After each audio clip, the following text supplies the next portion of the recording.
அதிகாரம் என்பது மேகத்தைப் போல உயரத்தில் இருப்பதை விட மலையைப் போல மண்ணில் இறங்கி வர வேண்டும். அந்த ஒரு துளி மலைதான் கோடிக்கணக்கான கிராமங்களின் தாகத்தை தீர்க்கும் அமுதம். பல தசாப்தங்களாக தலைநகரத்து அதிகார கோட்டைகளில் முடங்கி கிடந்த ஜனநாயகம் 1992ஆம் ஆண்டு ஏப்ரல் 24ஆம் தேதி கிராமத்து மண் குடிசைகளுக்குள் நுழைய அனுமதி பெற்றது.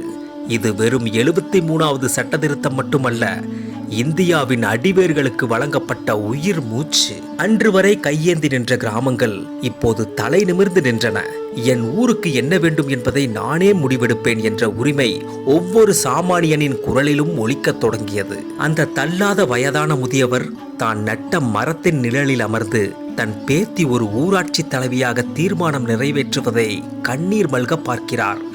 அதிகாரம் இப்போது ஆளத் தெரியாதவர்கள் கையில் இல்லை, மண்ணின் வலியை அறிந்தவர்கள் கையில் இருக்கிறது. பஞ்சாயத்து ராஜ் இது வெறும் சட்டமல்ல, இந்தியாவின் ஆன்மா தன் முகவரியை கண்டுகொண்ட வரலாற்று திருவிழா.